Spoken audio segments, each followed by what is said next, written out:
Live from the 607, it's the Ocho Duro Parlay Hour, where we're talking everything going on in the world of sports. Join in the conversation on social media with the hashtag ODPH, because here we go. Instead of looking deep inside, every word I have to say, keep it simple. Welcome to a special edition of the ODPH podcast, better known as the Ocho Duro Parlay Hour. What is happening, everybody? Thank you for joining us this week. My name is Ken M. Joining me in studio, as always, you know him. He's the co-host. His name is Padawan J. I have a guarantee for you, the listener at home, this will be a more friendly atmosphere than the AEW media scrum. Well, to be determined, but I will take that bet 100 million times because we don't have anybody trying to come in the door throwing chairs yet. But with some of the picks that you might hear, that could happen because we have a special guest in studio who is not afraid of controversy, who's not afraid to give you a hot take about his favorite football team and tell you that your team is probably not that good. 607 Podcast family is in the building. You know him as the host of the 3FN Podcast, host of 607 TWS, the wrestling show, and much, much more. Ladies and gentlemen, please welcome back to the show, the one and only Rich. What's up, ODPH Society? And I just want to say, have you guys been friends with Scott Colton for long? Because it's been about a decade since I've been friends with him, probably even longer since I didn't want to be friends with him. But, you know, sorry, wrong media scrum. Wrong media scrum indeed, but if you want more information about that whole situation, make sure you're following 607 TWS on your favorite Podchaser and do not miss the next episode coming out. There might have to be a special edition pending on what happens this week on AEW Dynamite and all the drama that's going on there. But if you already listen to 607 TWS, you already have an idea what's going on now, don't you? Yeah, well, unfortunately, that is growing by the hour. I feel like by the time we're done doing this wonderful NFL preview show, that we're probably going to have like 5 more things, and Larry the dog probably bit somebody too. Yes. Allegedly. Allegedly. But we'll definitely be talking about that. But as Rich alluded to, this is the annual NFL preview show. That's right. So the panel is going to be breaking down each conference, letting you know what team is going to do well, what team is not going to do well, who you should be picking up in fantasy football, and so much more. This whole episode is based around the NFL, so for more content outside sports, you definitely have to watch the social media accounts that you can find at odphpodcast.com to join in the conversation for there, because obviously we'll have something to say about the Diaz-Chimaev fight going on this weekend, and a bunch of other sports happening as well. But for right now, this is all about the NFL, so remember on the social media accounts, use the hashtag ODPHpod, and let us kick off this edition of the NFL preview, talking the AFC conference. Pad, let's start in the East. Yeah, so looking at the standings from last year, you had the Buffalo Bills win the division with a record of 11-6. New England Patriots finished in second place with a record of 10-7. Miami Dolphins finished in third with a record of 9-8. And you had the New York Jets finish in fourth place with a record of 4-13. Rich, how are you seeing this division play out? Oh, wow. You know, I think there's some improvements in this division. It's underestimated. The Jets arguably had one of the better drafts of any team in the NFL this season, which is really odd to say. Yeah, I have to give you that. I don't know if they're going to reap the benefits of it exactly this year, but they definitely had one of the better drafts.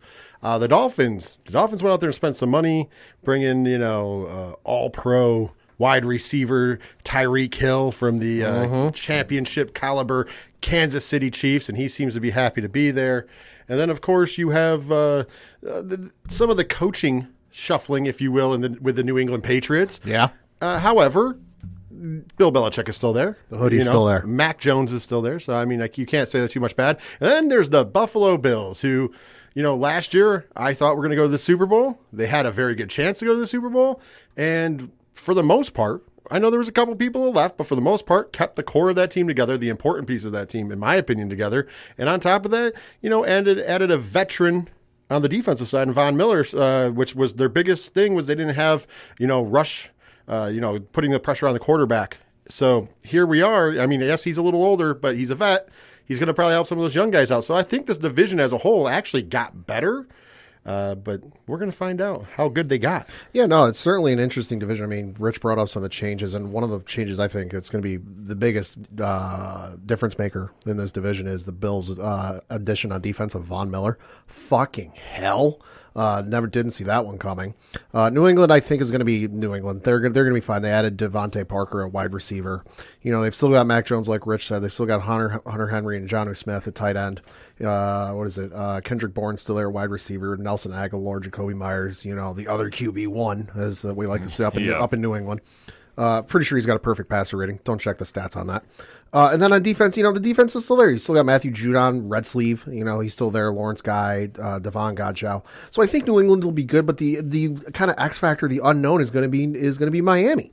Because they like Rich said, they added Tyreek Hill, and Tyreek Hill, very dynamic player. He's a great receiver. Look at the stats.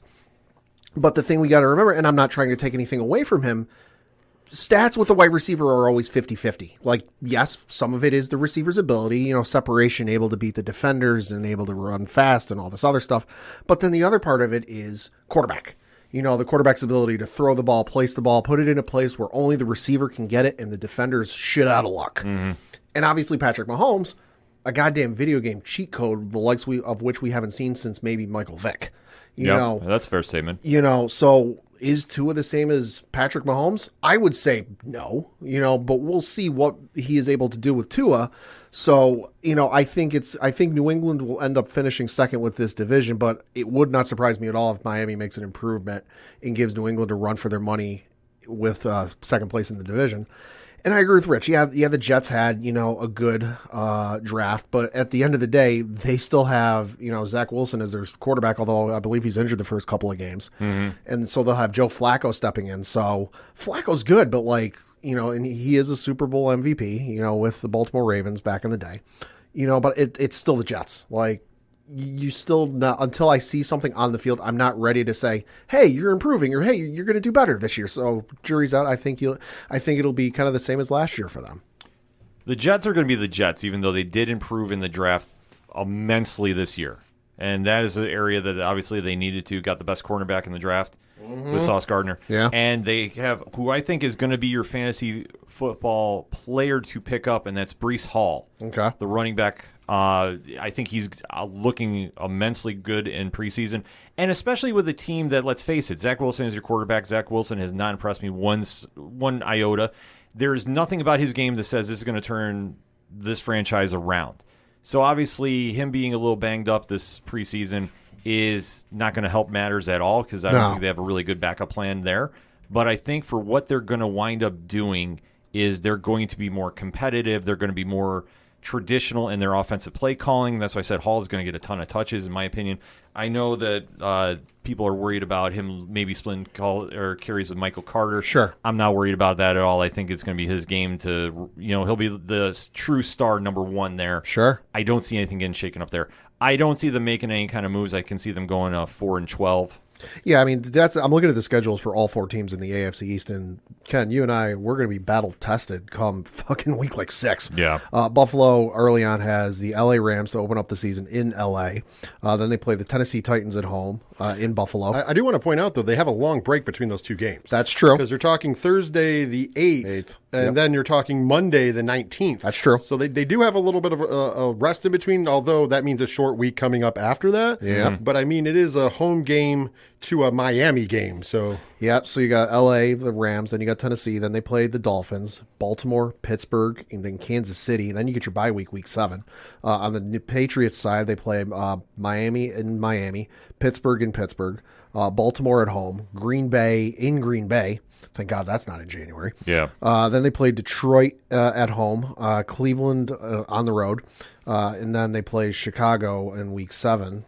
But then you got the Dolphins who play New England, Baltimore, Buffalo, Cincinnati, the Jets, and then Minnesota in week 6. And then lastly on the Jets side, listen to this one, fucking hell, they run through the entire AFC North in the first 4 weeks: Baltimore, Cleveland, Cincinnati, Pittsburgh. And then week 5, they play Miami. Week 6, they play Green Bay. Then they have Denver, New England, and Buffalo before their bye week.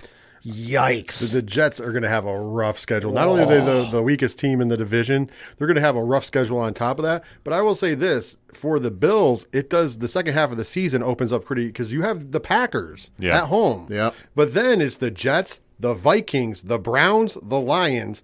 The Patriots, of course, will be a test.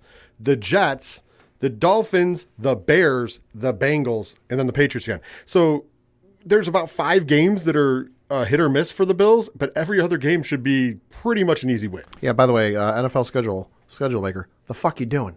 New England and Buffalo not till December 1st. Fuck you. Well, they try stacking that every year for a late thing with the Bills. And all right, so we'll talk about the Bills here for a sec. The Bills, everybody is penciling in Super Bowl champs or at least getting to the AFC championship game, which, listen, I'm not going to say is a bad idea. But there's a lot about this team that we still have to see. Obviously, Brian Daboll's gone. He's with the New York Giants now. Ken Dorsey's taken over as the offensive coordinator. So I don't see that much of a hiccup happening with the offense. You still have Josh Allen locked in for a while. You still have Stephon Diggs as your number one. The running game is going to be the big question mark because they have been making some moves on the offensive line. And obviously, Devin Singletary is not your typical number one. I'm sorry. It's just not happening. So you have to kind of figure in, okay, who's going to be the one to step in there. Now, obviously, they made a big draft pick with James Cook, and I think that he will definitely play a nice 1-2 combo with Singletary.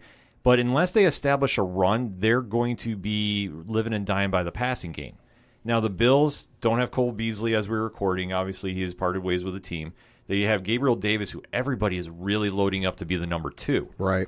He's always been like a number 4. So I don't know if that extra workload is going to make or break him in the sense of the expectations might be too high. Like that is something I want to see how it all plays out with him. He should step up and be fine with this because they still have Isaiah McKenzie on the team too. So I think he'll slide in that number 3 spot. And they have James Crowder too. I keep forgetting that he's on the roster as well. So they are still pretty stacked there. But it just depends on can they throw defenses a different look? Because if you're expecting Josh Allen to do Josh Allen things, which, trust me, is great, you're also going to have a real tough test for that first half of that season. The second half, on paper, like Rich alluded to as well, they should be running through. Well, here's the other thing. The league obviously has faith in them as well because they are on flex scheduling for Week 15 and for the final week of the season. Of course, the final week of the season against the New England Patriots, so there's no surprise. Right. Yeah. And I love what the NFL started implementing last season. I mean, the year before they implemented a little bit, but last season was the first year where they really, after going to the 18-week, 17-game season, going with every team playing a rival in their final week. They took that from college football, which is the smartest thing ever, because that is why you end up with a flex package of the Bills versus the Patriots, which could actually have implications for the playoffs on the line. Obviously, last season, we saw a game between the Raiders and the Chargers that definitely had implications on the line. As a matter of fact, the Chargers were eliminated from the playoffs for it. As a Raiders fan, I'll gloat about it for a second. As you should. However, I love how they're doing that. But the fact that they're both flex Week 15 and Week 18 means that the NFL has high hopes for the Bills to be in that top tier of the AFC at least. Well, they should be. If they stay healthy, then that's going to be the key thing. They should be in that upper echelon tier. They didn't lose that many key components for that roster. Obviously, they made some upgrades to Von Miller, like you touched upon. I was not a fan of the contract the years, but listen, short term, if you can get us there, great. It works. They have touched upon some needs. But it all depends on that transition to Dorsey running the offense, which I do like as a Bills fan because Giants fans, early spoiler, I hope you like running about 12 plays, and then when you get down to the end zone, you're going to start throwing it in and taking your chances and then doing vice versa in the second half. Is something that drove me nuts, absolutely. Second half play calling, suspect. Yeah, the second half play calling is going to be something that probably raised my blood pressure points a lot. Coach Duffy will be right there with you. Oh, I can't wait to talk about this in the NFC. Trust me, I got a lot to say about the Giants. But for the Bills, they should be the outright winners right now. Yeah. So I could see them going and a 12-4 per se, 11-5. More realistically, I think the 11-5 benchmark is where they're going to be. I can see that. I can see that being right around the time. I think that I'm going to agree with Pad though for that second place and possibly a playoff spot. Although we'll get to our playoff picks later in it. You're going to have a real fight probably between the Dolphins, who on paper could get it done. We'll find out how they put together in the season. Of course, the Patriots. My only concern with the Patriots this season, and I mean, I know Pad's a Patriots fan, so I want to get his take on it. Yeah. My only concern about this is you have now Joe Judge as a coach on the team. Yeah. Are you ready for quarterback sneaks 4 plays in a row is the question. We'll see what happens. I know there've been a lot of stuff coming out of New England with, offense not looking good and whole new repertoire, whole new offense. But we'll see when it comes time. I'm not ready to signal the sky is falling, light the bridge on fire, but we'll see. Unfortunately, with the Patriots, it's not. I won't say the sky is falling. Not as well as Belichick is the coach there. That's true. However, I don't. The thing is, I have some doubts with what they're going on with coaching right now. Unfortunately, fortunately for the Raiders, which we'll talk about when we get to the AFC West, but unfortunately for the Patriots, we got their entire coaching staff. Yeah. So true. that worked out very well for the Raiders, and especially because Derek Carr having limitations on his arm. I know we're going in early. Limitations on his arm, much like Tom Brady, it's worked out in the preseason. We'll get to that later. My concern for the Patriots, though, is that I know the Bill Belichick, for lack of a better term, is known for taking chicken shit and turning it into chicken salad. But has the luck ran out? Now, mind you, Mac Jones is a great find, but we need some offense that's built around him. I just hope Joe Judge doesn't come in and try to build an offense that is not around Mac Jones, but is around whatever cockamamie scheme he had, just like he did in New York. Yeah. That's the problem. I expect that Belichick will be like, no, we're not doing it that way. However, that does concern me. It's something to be concerned as a Patriots fan. I got to give you that too. Yeah. Because with Belichick, his pedigree should override anything. So if he starts seeing that some of these other coaches that have been head coaches on other teams come back and kind of get some ideas going against the Patriot way, so to speak, Sure. he's not going to sit there and let him go crazy. He's going to sit there and pull him right aside on the sidelines and go rip him a new one. Oh, yeah, he's done it before. Like, that's what I said. This is not going to be your typical quote-unquote AEW post-fight scrum. He will be a very vocal person on that sideline, so to speak. He is going to really go in there and just try again what he can. But like you touched upon, Rich, the magic, it might not be there. And that's the situation that Patriot fans might have to deal with, because Mac is not Tom Brady. No. Mac is a good player, don't get me wrong. He's good. And it sucks that they compare him to Tom Brady, because I feel bad for that kid. Yeah, absolutely. Because the kid is a really talented player, but that is a lot to live up to. And it's just kind of like telling somebody they're the next Michael Jordan. It never works out. You know what I mean? But he seems to be taking it in stride. So I got to say, he has the right attitude for the job. Once again, when he gets flustered, he has a little problems. But once again, that was his rookie year. We're going to find out year 2 where we're at. And I expect that out of a rookie quarterback. Absolutely. Oh, I do too. But one of the things that is going for the Patriots, though, you got to be honest, Belichick is a defensive genius. And so the defense is going to be fine. Matt Patricia's not going to mess that defense up too bad, because I don't know what his pedigree is with defense. Remember, he was famous because he was Tom Brady's quarterback coach for a while. Right. So that's really where his claim to fame is. So him being on the defensive side of the ball. But you know what? Let's be honest. Belichick's going to be calling those plays. Yeah. It's not even going to really be Patricia. Patricia's going to be like, well, I think Belichick's going to be like, there's these 3 plays are what you can call. And he'll be like, okay, call this. And then Belichick will be like, never mind. This is the call. That's what's going to happen. That or they'll have Steve Belichick on the sideline making faces again, confusing the fuck out of everybody. I'm okay with that too, as long as he's not playing the Bills. It's amazing. I need a cam of that. You know what could be funny? Matt Patricia calls a play into the helmet to the middle linebacker. Meanwhile, over there, you got Steve Belichick sending in hand signals to just negate it, to call a different play. That could actually happen. I could see that happening, and I don't blame it. Once again, though, Belichick is such a great defensive coach that I never think that the Patriots are out of it, just because A, defense does win, and B, he knows what he's doing. Let's be honest. There's not many greater in the history of the NFL on the defensive side of the ball as Bill Belichick. I agree with you. I mean, I think this is going to be a situation that for second place in that division, it really is going to come down to the Patriots and Miami. And listen, as much as I'm a Miami hater and I'm very public about it, I would be much happy if they went 0-17, but they are going to live and die by Tua. The question is, you've now given him a bona fide number 1 with Tyreek Hill. You still have Waddle on that roster. You still have Chase Edmonds as your running game. And, I mean, obviously they just grabbed from San Francisco Raheem Mostert. So if you got him, or Mostert, I apologize for that, you still have some key components that you can be serviceable, and you can definitely move the chains. It just depends on how far Tua is going to get you in those clutch positions, because as we've touched upon over the years, when he first came in the league, he needed a closer to finish games. Now he doesn't have that, security blanket, for lack of a better term. The train wheels are off. This is all on him, and especially with Tyreek Hill being there, that should help their offense immensely. It just depends on, is he going to be the guy? Because now there's no more excuses. He has to produce wins. Well, I'm looking at the roster right now for the Miami Dolphins, and believe it or not, at wide receiver 1, they have Jalen Waddle. Yeah. So at wide receiver 2, we have Tyreek Hill, which I think is a great place to put, and that's also giving Waddle the veteran of that team, if you will.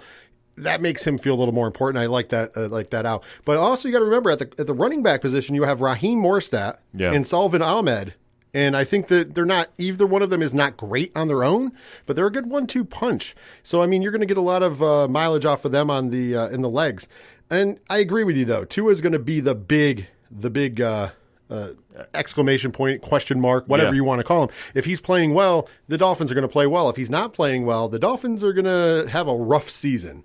I mean, on the other side of the ball, on defense, it's nothing to write home about, but everybody is very good at their positions, if you will. Nobody's an all-star, but they're good at their positions. I mean, so I don't know. I really think that at the end of the day, they're going to live and die by Tua.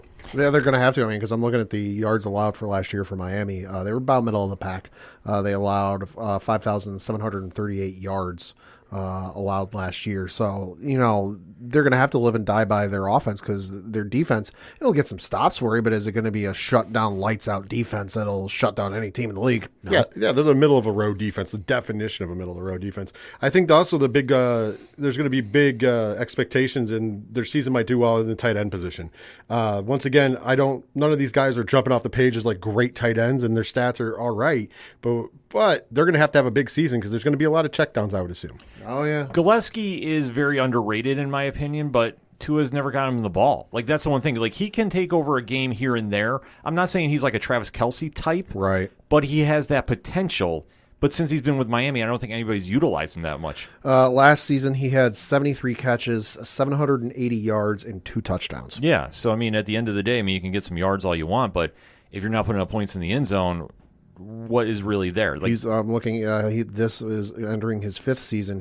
That was his career high for yards receiving, 780. Prior to that, he had 703, 570, and 202. And his career high in touchdowns was 2020, where he had 6. Yeah. So that said, and I heard he was on the trade block too. So I don't know about that. But like I say, if you're not moving the chains, you're not doing anything. So this is where Tua's going to have to make that leap. And I think, unfortunately for him, there's no more room for error. He needs to produce. I think he is going to, as much as it pains me to say it. I think I can see Miami going 9-8, to be honest with you. I could say it. I can see the Patriots right there as well. It just depends on how much they do with Mac growing in the second year. Mm-hmm. So I could say it'll be a coin flip about which one of those two teams take second place, because I think the other one will be an 8 and 9. But I think it's just both of those teams don't have that superstar it factor to get over, like in comparison to the Bills. I think the Bills should win outright, and the Jets are the Jets. I don't think anybody has to worry about that. They're not going to be a sleeper team this year because, sorry, Zach Wilson is still your quarterback. Until that changes, you're going to be where you're going to be. Well, to give some credit to the Jets real quick, you got a lot of upside to look at in the future, possibly. You got some great rookies that are going to be getting some playing time this year, and if you're going to be excited on anything for the Jets, it's going to be the defensive secondary. Of course, you have the veteran in Jordan Whitehead as safety out there, and then you have 2 rookies starting in a safety and cornerback position. And both of those kids have high upside. Yes. And that's with a defensive-minded coach. Exactly. So if you're going to see anything that's going to really excite you as a Jets fan this year, I'm sorry, it's going to be probably another long season, but we could get to see a really good what could be a really good start of the defense. And also with 2 young receivers, let's see if one of them grabs that, brass ring. The big question mark, of course, is going to be, at the quarterback position. But Zach Wilson, he shows shades of brilliance sometimes, believe it or not, and sometimes he doesn't show up at all. But with that being said, I would be interested to see if Mike White wants to try to step back up, or even Joe Flacco wants to get that second wind, if you will. Listen. Their starting quarterback needs to do, not be afraid of ghosts. Yeah, I mean that's already a plus.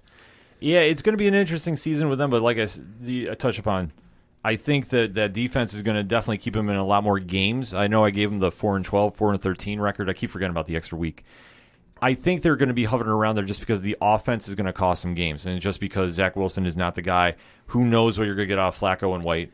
And, I mean, if they can catch some lightning in a bottle, sure, they might be able to get maybe 2-3 more wins, but I don't think you're going to talk about playoff contention. No, they're not going to be a playoff team. I'm sorry, Jets fans, if you're a Jets fan, you're listening, you're not going to be a playoff team. But like I said, for the first time in a long time, the future might look a little brighter. It looks bright, just not right now. Yes. Here's the thing. it might not be a bad idea to lose some games, because if Zach Wilson's not the guy, we've got like 5 quarterbacks coming out in the next It's a very heavy draft. It's quarterback one. So you could possibly get your quarterback of the future next year. So the strong points, because I have them last as well, but I don't want to send Jets fans home exactly like, oh man, we didn't talk about them at all. Your strong points are you have a couple young receivers that could definitely move in and prove that they're good, even with a bad quarterback, which is be a plus. And then of course the defensive side of the ball, specifically the secondary, is looking real good. Like we said, the first half of the season, that's where they're going to get their teeth grinded. That's where they're going to find out who's in this and who's just there for the paycheck. Because like we said, the first 4 games, they play the entire AFC North. And then week 5, Miami, Green Bay, Denver, New England, Buffalo. They got their bye week in week 10. Then they come out of the bye week playing New England, Chicago, Minnesota, Buffalo, Detroit, Jacksonville, Seattle, and Miami. So while it's going to be rough that first half of the season, there's some games that second half, couple bounces, couple interceptions, they might be able to get some. Anything can happen on a given Sunday, but just right now, as we're giving the early preview, I think we're all in agreement. In last place will be the Jets. We're talking about a 4-13 record, somewhere around there. Yeah, I would agree. 4-13. Maybe I could even see them squeaking out that 5-12. I don't see them much past 5 wins. No. And then after that, I think is kind of where the coin flip is going to be. I have the Patriots at 8-9 this year in third place, just because I think it's going to be kind of a coin flip here and there. I think just that team is not going to be as clicking as much. So just with Joe Judge calling some plays, I think just that worries me a little bit, and I think that's going to cost them a couple games. So I have them at third. I have the Dolphins at 9-8. You're dead to me. I figured as much. And then I got the Bills going 11-6. I'll change that up a little bit. I don't know where I want to go. I think it is kind of like it's going to be a dogfight. As long as the Dolphins are the question mark. If they show up and play some games, the Dolphins are going to dogfight for second place with the Patriots.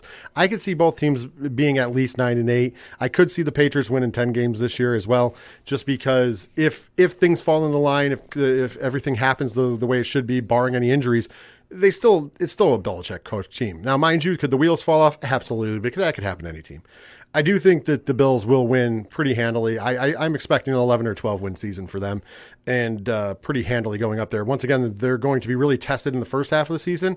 And in the second half of the season, like I said, with the exception of like Green Bay and 2 times against the Patriots and 1 time against the Dolphins, because it's always going to be a tough division game, they really don't have a lot of the strength of schedule goes down for the Bills, if you will. So that's going to be awesome for them going into the playoffs, because they're not going to be overtired, in my opinion. Yeah. And I think that's where they're going to pick up a lot of their wins.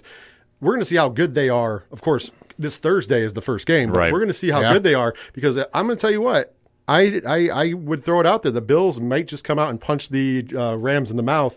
And if that's the case, then all bets are off, and you're going to get me going, maybe the Bills win 14 games. Who knows? I'm not going to say that right now. I'm going to wait until week 1 or week 2 to see if that happens. But if they come out and they can go start the season off 2-0, obviously the Titans are the Titans, and we're going to talk about them in a minute. But if they can go 2-0, especially beating on championship, trophy and ring presentation day, beating the Rams at SoFi for the first game of the season, if they can make that happen, it could be a huge season for the Buffalo Bills. I got the New York Jets finishing last. I've got actually both the Dolphins and Patriots finishing 9-8, but through some, tiebreaker shenanigans, I got the Patriots finishing ahead of that, and then I've got the Buffalo Bills finishing in first. There's no way we're going to pick the Dolphins over the Patriots. Come on. Oh, fuck no. But I agree with you more. I think a 9-8 for both teams could very well happen. Tiebreaker shenanigans. Yeah, it could definitely happen like that. Like I say, I just think both those teams are more, in a weird sense, evenly matched on paper right now, but it all depends on Tua. Like, at the end of the day, if he can show some kind of improvement, and there's no reason he shouldn't, then they're going to be a 500 team, if not better. This is make or break for Tua. Yeah, if they've finally given you weapons around you to use, put up or shut up. I got to correct you again, though. There's no such thing as a 500 team anymore. Yeah. You're either right above 500 or right below 500. So, but we all know what you mean. Yeah, exactly. Same thing at 9-8 and 8-9. The only separation is if it's a winning season or not. Basically, that's a 500. Yeah. Let's be honest. Either one is you being at 500. But now there's a defined if you had a winning season or a losing season, which I kind of like in a lot of ways. But I can see them. I can see them on that cusp for sure. That's where I see the Dolphins for sure. And I think I'm pretty sure that the Patriots are going to finish at least 9-8. Yeah. I would be real surprised if they finish 8-9 or even lower. Once again, though, injuries, but that could happen with any team. So I'm not going to sit here and speculate on injuries to Mac Jones, because let's be honest, any team could have that happen, and then we'd be here for even longer discussing all the possibilities. Yeah, we don't have time for that. But we do have some time to talk more football. Obviously, we talked the AFC East, but let's go to the South now, Pat. Yeah, so looking at the standings from last year, you had the Tennessee Titans win the division with a record of 12-5. Indianapolis finished in second place with a record of 9-8. The Houston Texans finished in third with a record of 4-13. And you had the Jacksonville Jaguars finish in last with a record of 3-14. Well, just doing the quick preview here before we do the deep dive, I think the Titans are going to be dropping off. I don't see the Titans coming back as the first place team. They were the little engine that could somehow last year, but then the wheels fell off because we all knew that the quarterback situation there is not ideal. They lost one of their best receivers in the offseason, so I doubt highly that they'll be back. However, I have some faith in them Indianapolis Colts. Talking about a team adding, needed a quarterback, went out and got Matt Ryan. All right, honestly, in Atlanta, who is Atlanta? What is Atlanta? But this is a different team. This is no longer black, white, and red. Now you're in blue and white. And it's a better team because you have a running back in Jonathan Taylor. Still suspect with a 25-point lead. I'm Never forget, Pat. I promise that that's always in his mind. But let's be honest, this is a different beast. This is but it's the same team that we talked about last year, where it's such a vanilla team. They're a good football team because they do everything fundamentally, but they're boring as shit to watch. Yeah. And with the exception of Jonathan Taylor. Yes. So the nice part about Matt Ryan is he's a good quarterback. He really is a number one quarterback. He can still get the job done. And now he's got the valve release with Jonathan Taylor. And then you have a defense that's going to get its job done. They're not flashy. They're not the number one defense in the league, but they're also not the last place defense. And they're better than a halfway team. I feel like they always finish in the top 5, top 10 of defenses, but it's just because nobody pays attention to them because they just do their job and play fundamentally. There's no, big pass rusher who's getting all the sacks, and there's no just one guy in defense that's getting all the interceptions, like some other teams. They're not flashy. But I think that they're going to improve this year and probably be the number one team there. Let's be honest, Jacksonville shouldn't even be a team anymore. Yeah. And enough said about that, but we'll obviously break them down. But I really do believe this is going to be the Colts to lose this year. Yeah, no, I definitely am with Rich. I see the Tennessee Titans falling off just for everything he said. Tannehill's still there? Yeah. Derrick Henry's still there? Yeah. But then you get to the receiver core, and it's a steep drop-off from what it was last year where you had A.J. Brown, and then even Julio Jones was there. Now it's Robert Woods and Treylon Burks. And you've also got Nick Westbrook, Akahine. Austin Hooper's still there at tight end. But, that's a deep drop-off from what it was last year. And somebody who was able to keep you in games. So, listen, Derrick Henry's good. He ain't a, 50, 60 carries a game type of guy. Indianapolis looking better. They got Matty Ice at their quarterback. If things fall off because, hey, he is getting up there in age, if injuries, whatever happens, they do have Nick Foles behind him. Jonathan Taylor's still there at running back. Receiver core looks good. You got Michael Pittman Jr., who's obviously good.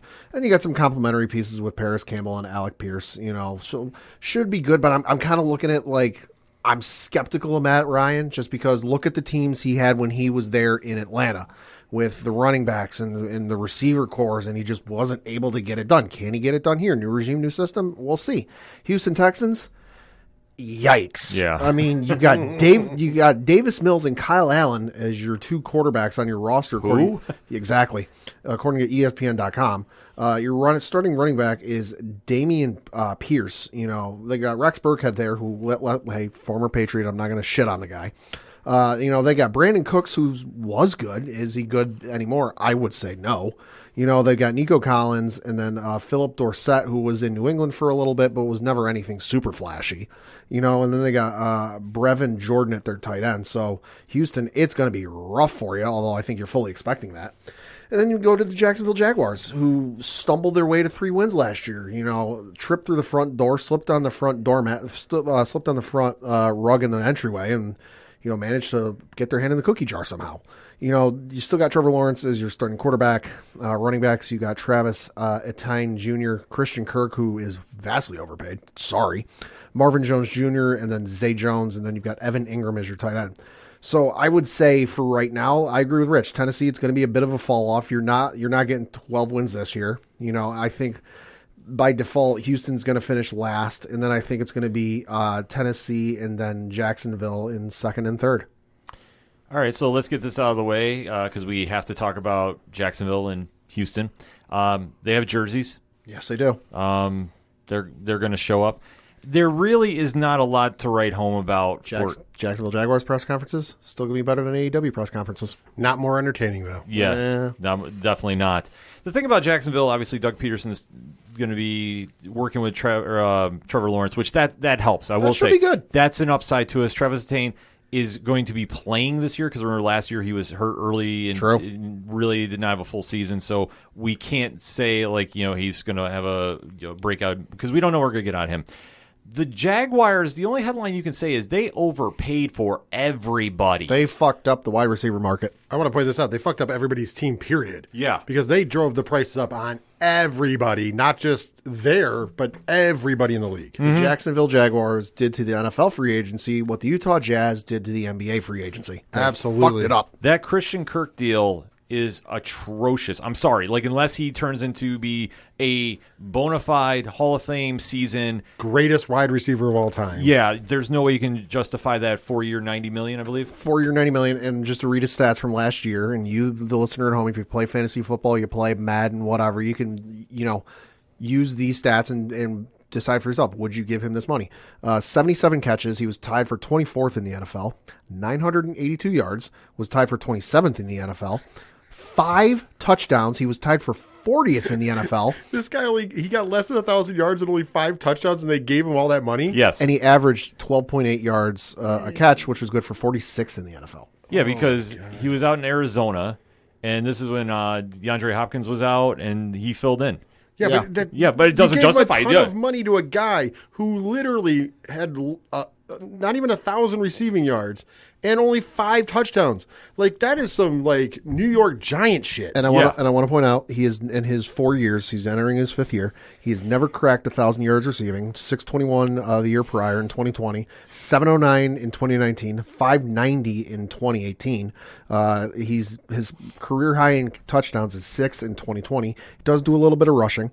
He's never gotten a rushing touchdown, and his career high in rushings was in 2019, where he had 93 rushing yards. Yeah, I mean, the whole point that he got paid that much, it blew out the market for everybody else. So, if he was a dynamic wide receiver that was one of the best receivers in the league, but also a fucking decent running back at the same time, then I could sit there and go, okay, he's not Deebo Samuel, right? But if he was, I could sit there and go, okay, you know what, I can stomach that. That makes sense. He's not the best running back in the league, but he's a pretty damn good one, and then he's one of the best receivers in the league. I can understand that. His numbers are nothing flashy. Even if I'm playing Madden franchise mode and I need to pick up a wide receiver 2 or a wide receiver 3, I'm not going to give him a look. So they've way overpaid for him. And that's the problem that they've done most of this offseason. I mean, Evan Ingram they got from New York, and obviously did not have the best tenure up there. Obviously becoming one of the more higher draft picks when he came out. Didn't really kind of live up to expectations. So obviously now down in Jacksonville, the bar is set very low. I mean, the bar was set low already for him because then he was in New York. This is true. But let's let them talking about some funner stuff. Let's talk about the Colts and their schedule. Okay. Because the Colts schedule let me look at this. is amazing. They opened the season against the hell. Houston Texans. They then play the Jacksonville Jaguars, both on the road. Yeah. Now, there's some silver lining here. They do have their first home game, but it's against the Kansas City Chiefs in Week 3. Fucking Christ. But then they have the Titans, the Broncos, the Jaguars for the second time, the Titans for the second time, the Washington Commanders before playing the Patriots, Raiders, Eagles, Steelers, Cowboys, and then finally a bye. Their bye is Week 14. But if you think about it, until Week 8, they only have one real tough team, and that would be the Kansas City Chiefs. And then after that, they do go through a murderer's row with the Patriots, Raiders, Eagles.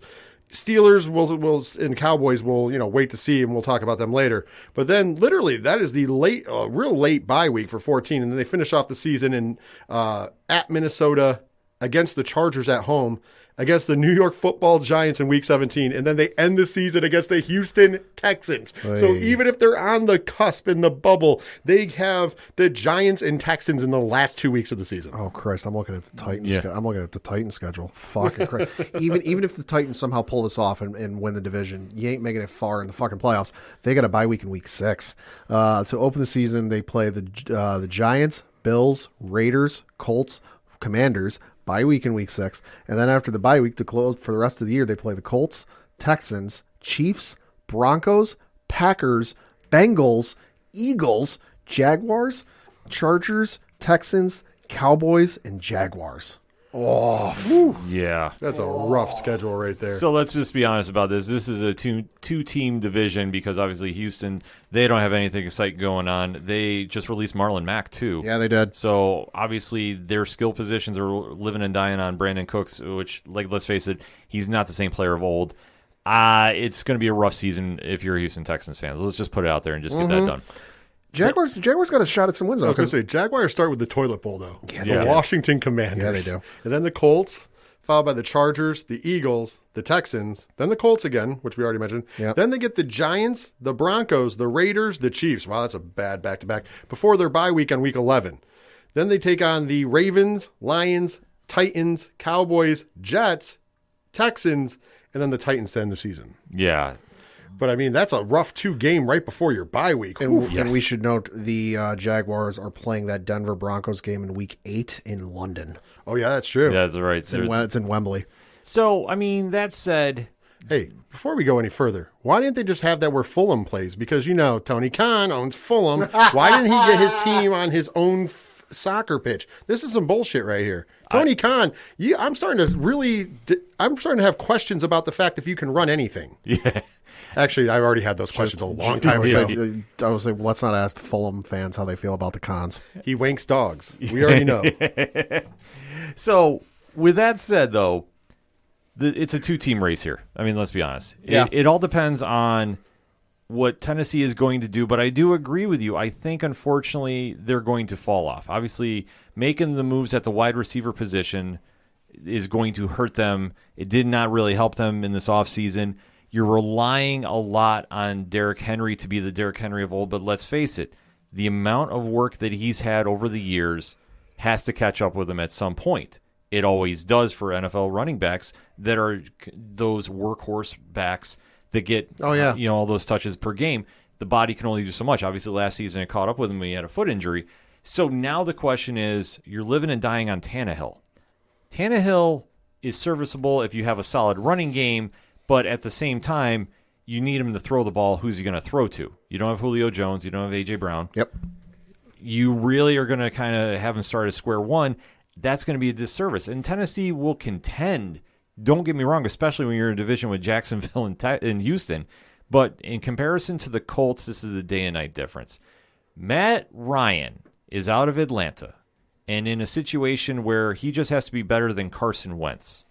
So the bar, in my opinion, is low. It's very low. It's been low since Peyton Manning left. Right. Well, and count out the years with Andrew Luck because those are pretty good. And let's be honest, on the depth chart, sitting behind Matt Ryan is a man who is familiar with Super Bowls and Nick Foles. Yes. Yeah. So I just want to, that's kind of funny. But if you look at their offense set up, once again, none of these names are going to blow your world, except for Jonathan Taylor. Yeah. Obviously. But they're all, if you look at their stats, they're all very serviceable. The wide receiver core as starting, we're going to have Alec Pierce.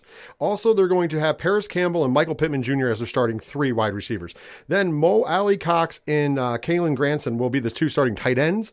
And then on top of that, let's talk about something that is always underrated for the Colts, but is what the most important thing is, their front line. Yeah. Their line is the best in the business. Left tackle Matt Pryor, left guard Quentin Nelson, center Ryan Kelly, right guard Danny Printer, and right tackle Brandon Smith will start. They are all coming back. They are all very good. I still have nightmares about that game last year where they just ran the ball down our fucking throat and they were pushing our defensive line back 4 or 5 yards.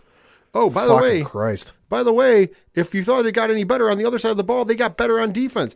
On one side, we got Kwity Paye as a defensive end, and your other defensive end is somebody who knows Tony Khan very well, and I always mess up his name, but Yannick Ngakoue. Oh, yeah. Of course, formerly of the Raiders. Of course, he was traded to the Colts because we've got one of the greatest name, Roxon, had come to the Raiders, which is one of the greatest names to be in Las Vegas, just throwing it out there. But on top of that, if you're looking at their defense right now, you got DeForest Buckner, one of the best D tackles in the game today. They use a nose tackle there so Grover Stewart is that. In the middle linebacker, in the linebacker core, you have Bobby Oklay, Shaquille Leonard, and Zaire Franklin.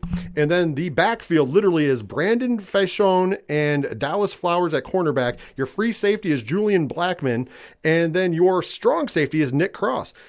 And guess who else is starting at cornerback? Somebody you know very well, Pat, Stephon Gilmore. Overrated. No, I'm kidding. I was going to say. No, I'm kidding. You know that's not overrated, but he's also a leader, and I'm sure he's going to be a leader of that backfield. So you have a young backfield, cornerback and safety core, but then you have one of the best cornerbacks to ever play the game to help them out. And then on top of that, that front line of Pay, Buckner, and Ngwai, whoo. Yeah. Listen, they are going to be first place in the South very easily. That should go without saying.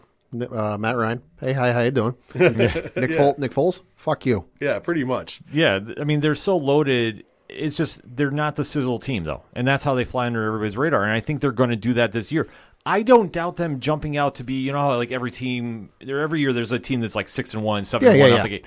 That's going to be the Colts. The only team looking at that schedule, they're probably going to be like 8-1 by like week 9. The only teams that's going to throw them off because it's division and it happens every year is Jacksonville. I know you're going to listen and go like, wait, you guys just said Jacksonville's nothing. It's division rivals. Division's weird. And every year something weird happens when they play. Yeah. Every year. It's not like an easy sweep. So I'm not saying that that'll be the team that'll throw them off, but don't doubt that that does happen. But this is all screaming Indy. I think that they're going to wind up winning this outright. I could see them going maybe a 13-4, to be honest with you. They play the ball that well on both sides. They're not going to wow you. They're not going to be a fantasy team unless Jonathan Taylor is somebody you pick up because, honestly, they're about as old school as they get. They're not going to be throwing down fields for 50 yards. They will just completely manage the clock better than anybody. And with that offensive line with Quentin Nelson at the helm, nobody's going to get near Matt Ryan, and I think that's something he's going to be able to breathe a little easier about because the expectations for him are super low. And then, as you touched upon, if he goes down for whatever reason or he's not doing the job, they still got Nick Foles. And honestly, you can plug in anybody behind that line and you'll be okay. I agree. When I was just looking at their schedule real quick, just so I can make sure, you're looking up until week 9 where they're probably going to come into week 9 7-1. I mean, the only real test for them is the Kansas City Chiefs in the first 9 games. I mean, of course, some of those division games could be tricky, as we pointed out, but realistically, they could be 7-1. Once again, then you come into week 9 where you have the Patriots, and then you have to follow that. You have to go to New England, first of all, and then the following week, you have to go to Las Vegas. So, I mean, that is going to be a rough, not just for traveling, but it's also going to be rough because those are 2 very good teams. So I could see them slipping up there. So there's possibly, let's say, 2 losses there. But then after that, with the Eagles, Steelers, Cowboys, Vikings, Chargers, I mean, one more loss possibly to the Chargers is the hardest team because Giants and Texans. So really, when you were saying that, it is very likely this team could go, 10-7, 11-6, probably even 12-5. There's also a couple of games in that schedule I was just looking like they could get caught looking past the team in front of them where it's like a not so great team, and then the following week they've got a great team. Like I forget who it is, but they play Dallas one week, and whoever they got the week before is like the Steelers. Yeah, they got like the Steelers, who's got Maserati Mitch. We'll get to him in a little bit, But like I could see them like, all right, hey, it's the Steelers, it's fucking Mitchell Trubisky. Yeah, whatever. We got Dallas next week, and they get caught. I mean, it's a tricky situation, but I think as we're saying now, though, this is Indy's to lose. I don't think this is even close. I mean, this could honestly turn into Indy being the number 1 overall seed in the AFC. No lie about it. Yeah, with strength of schedule and with how good the team looks on paper, once again, we're on paper because that's all we can be right now. I really think that this team is going to have the edge. I would definitely say they're winning this division hands down, and they could have the best record in the AFC. Not necessarily because they're the best team in the AFC, but because they have the lightest schedule that we've seen so far with a good team. I do believe second place will go to the Tennessee Titans. I feel like they're going to finish 8-9. They might surprise and make 9-8, but I doubt it. I really kind of think that they're going to be at that 8-9 level. If that, but I think they'll be there.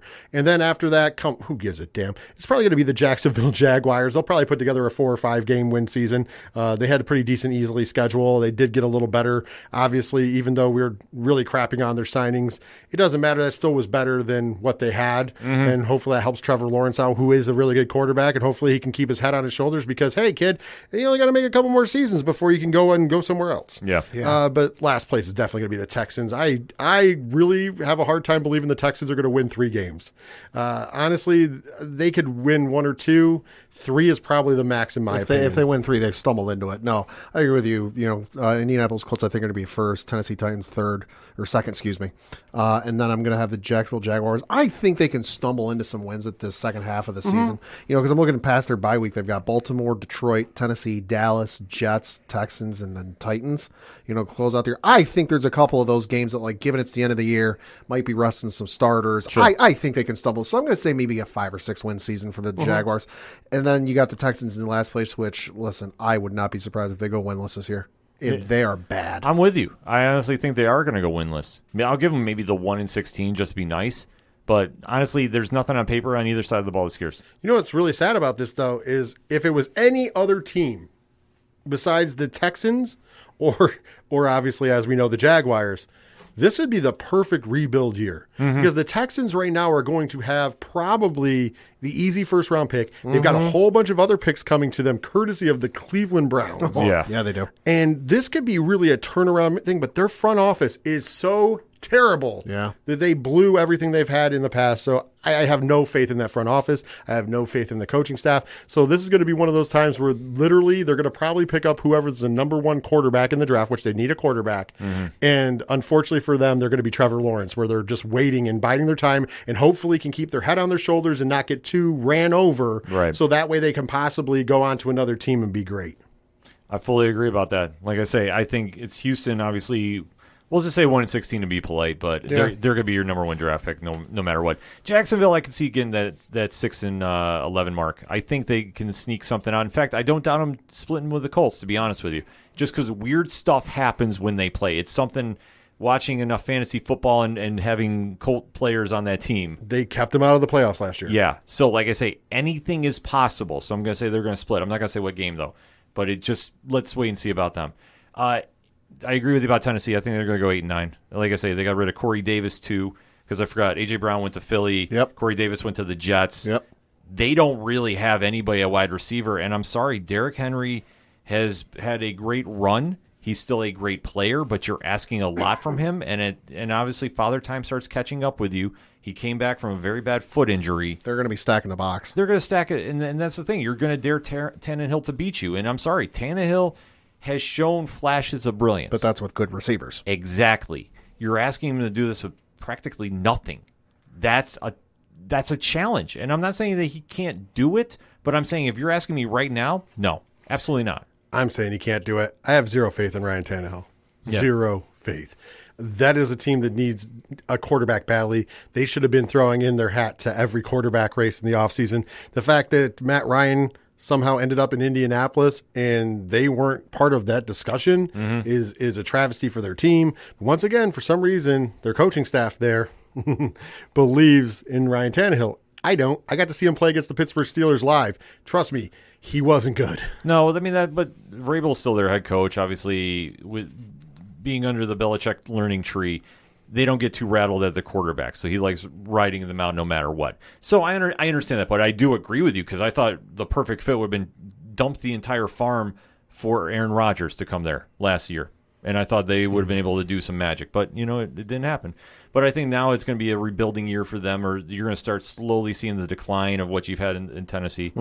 And I think obviously this is the Colts to lose. I'm going to say they're going to be 13-4. I could see them being the number 1 seed. They'll definitely win the division outright, so they are going to be in the top 4 seeds of the AFC. Then we just kind of wait to see what they do in the playoffs from there. I just want to throw it out there. You do realize that Aaron Rodgers bought a house in Nashville. That's true. And somehow they still couldn't get him on the Titans. Yeah. Come on, man. Should have offered him mushrooms. It's something. Ayahuasca, baby. He was on those journeys. Yeah, like I say, the fact they couldn't land that deal, mind-blowing in more ways than one.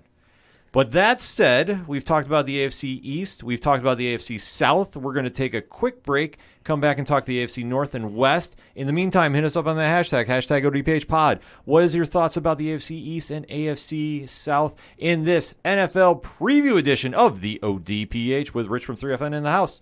We're going to take a quick break. We'll be right back. Why can't he put you in the shark? Because you can't grapple a ghost. Fucking obviously. You can't. He's a ghost. You can't grapple a ghost. Being as cool as I can. There's already a dead body involved. Exactly. Hey, fool, sometimes when you do some crime, people die, and it's okay. We're the Broken Lords. We provide the finest actual play RPG-related nonsense this side of the internet. Follow us on Twitter at Lords Broken, and give us a listen on any major podcasting platform. Coming back on this special edition of the ODPH podcast with Rich from 3FN in the house, talking the NFL preseason preview. Hell yeah. Obviously, we should say preseason is done because the real season is about to kick off. Last segment, we talked the AFC East and AFC South. Now let's go to the AFC North, Pad. Yeah, looking at the division standings from last year, you have the Cincinnati Bengals win the division with a record of 10-7. Obviously, they made it to the Super Bowl where they then lost. Pittsburgh Steelers finished in second place with a record of 9-7-1. Cleveland Browns finished in third with a record of 8-9. Then you had the Baltimore Ravens finished in fourth place with also a record of 8-9. I think this so far, being the third division, and I know we have some more to go, but this is the first division I think they were probably going to stay in the same order.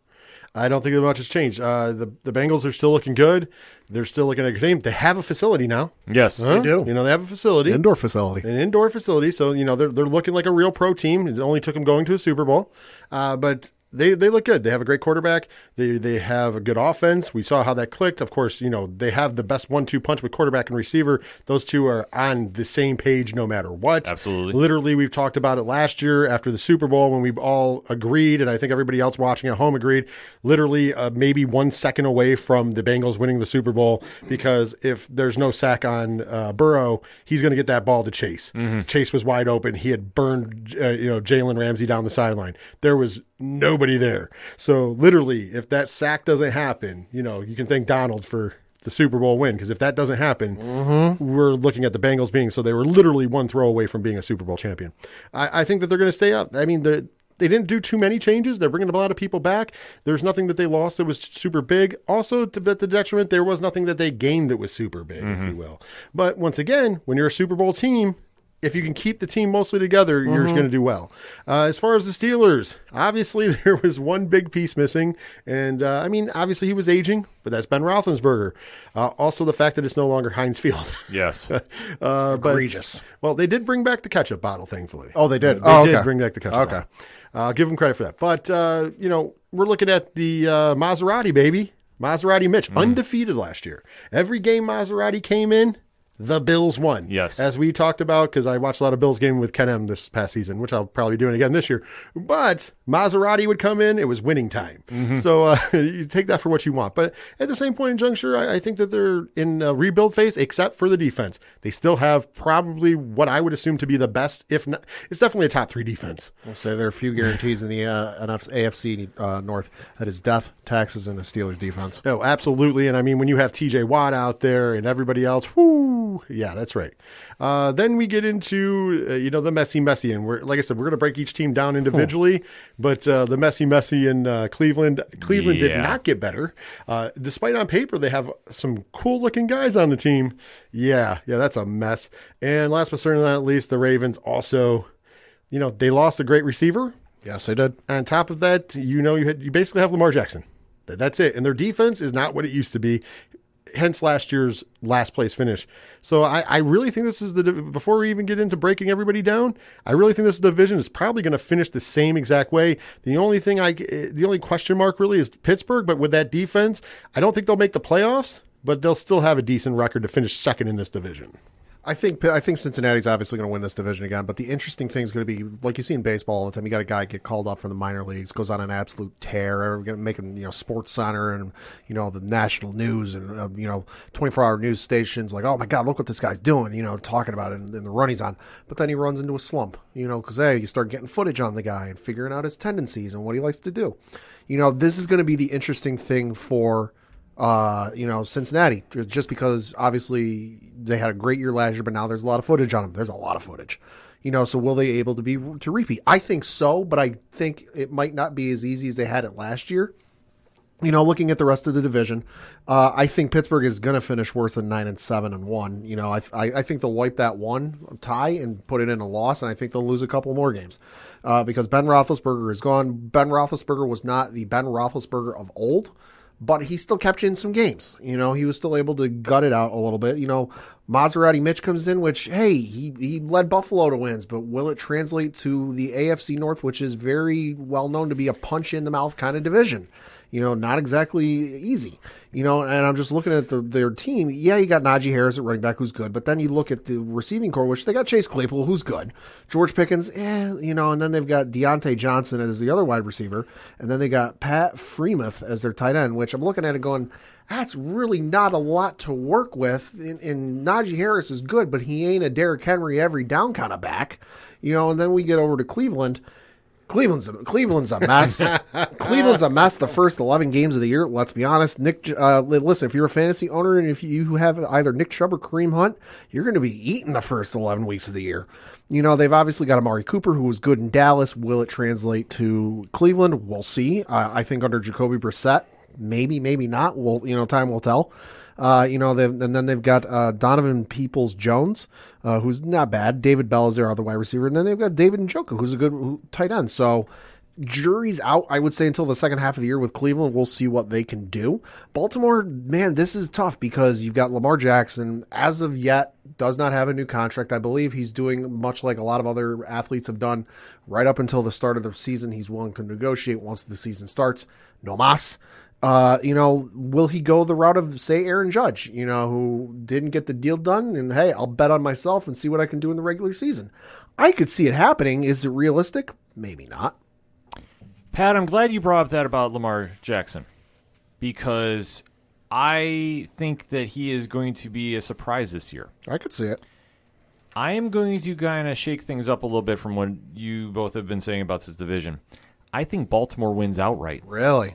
I think what's going to happen is he is going to have an MVP type season because he is going to be trying to play for a blockbuster contract that he's going to be following in the footsteps of an Aaron Judge, betting on himself.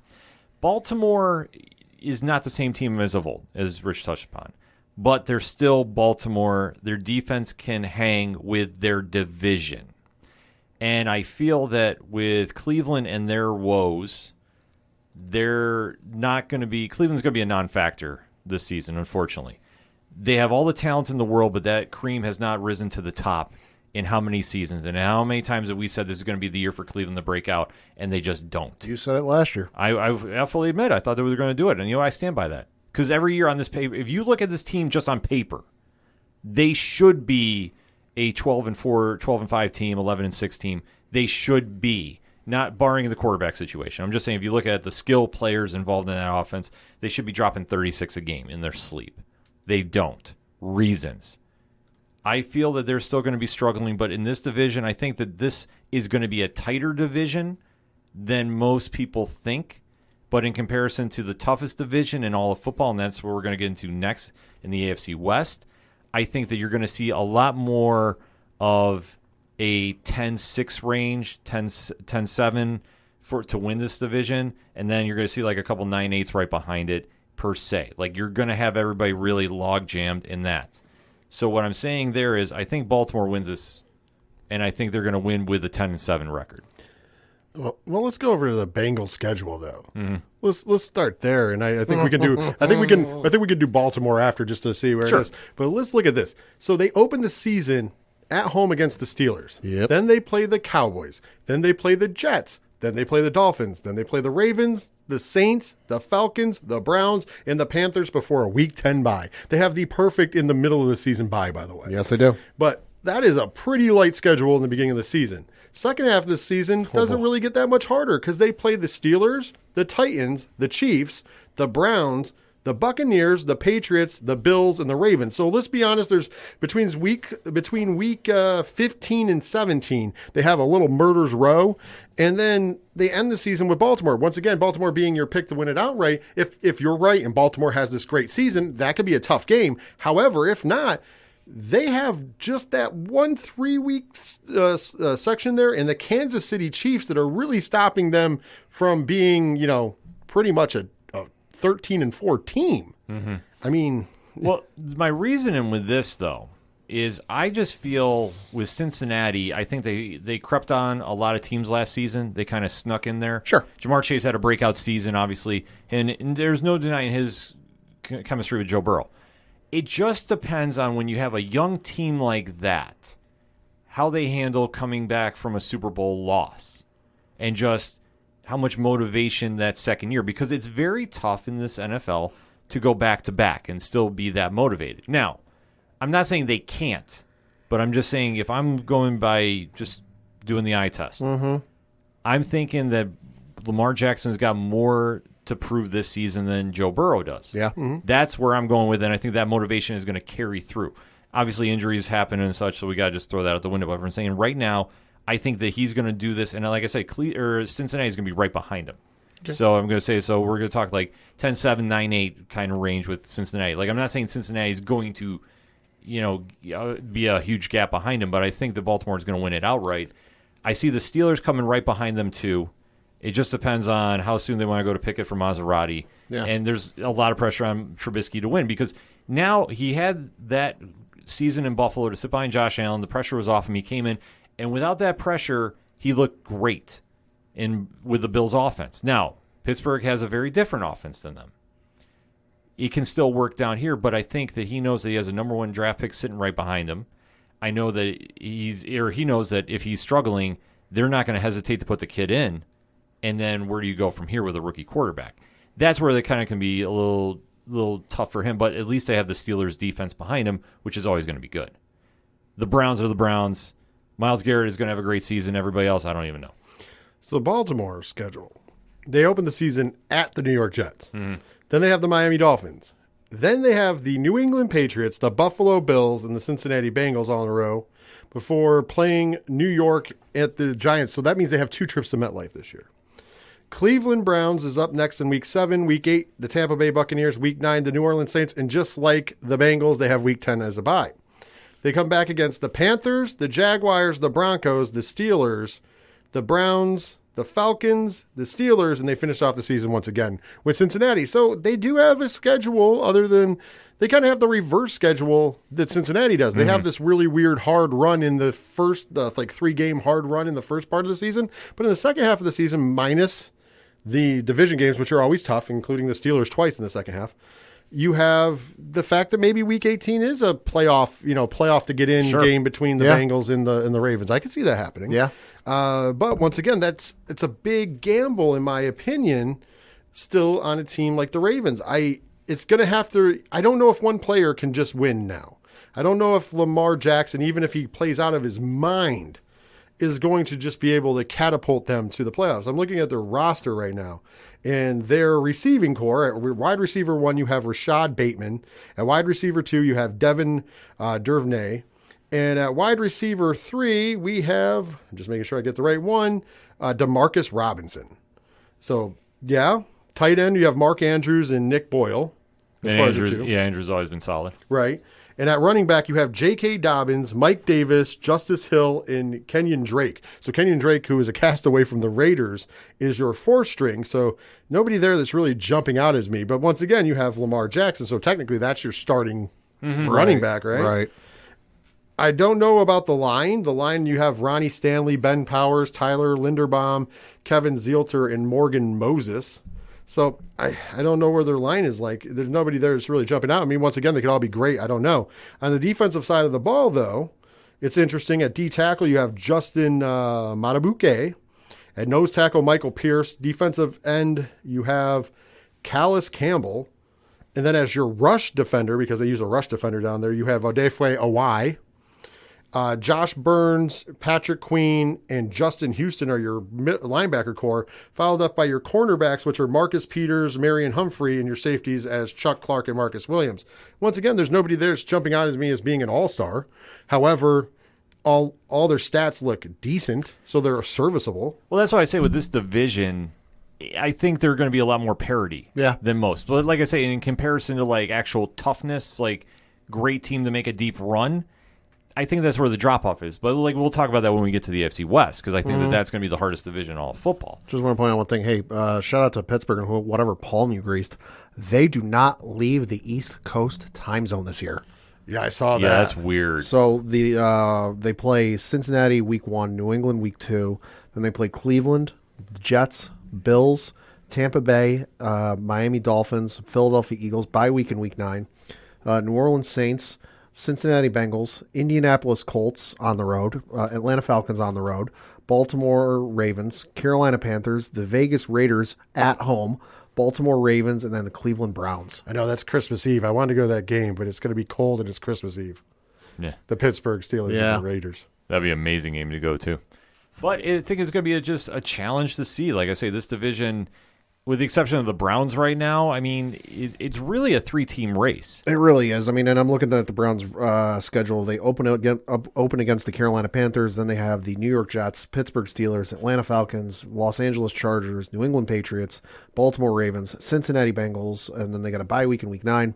Miami Dolphins in week 10, Buffalo Bills, Tampa Bay Buccaneers in week 12, and then, of course, week 13, where Deshaun Watson is eligible to return in Houston. Well, that'd be an interesting game to see. I think, though, it's going to be very close. And like I say, I just can't reiterate this enough. But I'm not saying that this is going to be the toughest division. I just think that there's a lot of parity between the 4 teams here. Maybe with Cleveland being more of a downgrade, obviously, with their quarterback situation. But nevertheless, this is going to be really come down to, I think, Baltimore and Cincinnati, and just depends on how much Baltimore or Cincinnati really wants it. Because as you see, it's very tough in this day and age to go back-to-back in the Super Bowls and make a deep run. You have to really stay motivated, especially with a young team that really surprised a lot of people last season. So anything is really possible here. This is true. So that said, I'm going to go with my picks. I'll take Baltimore first, Cincinnati second, Pittsburgh third, Cleveland last. Pat? I'm going to go with Cincinnati first, Baltimore second, Pittsburgh third, and then Cleveland last. I'm going to go with Cincinnati first. I'm actually going to copy the same thing as Pat. Cincinnati first, Baltimore second, Pittsburgh third, and then Cleveland last. All right, and then last but not least, we have to talk the AFC West. Pat? Yeah, so looking at the division standings from last year, you had the Kansas City Chiefs win the division with a record of 12-5.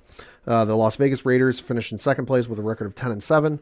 The Los Angeles Chargers finished in third with a record of 9-8, and the Denver Broncos finished in last with a record of 7-10.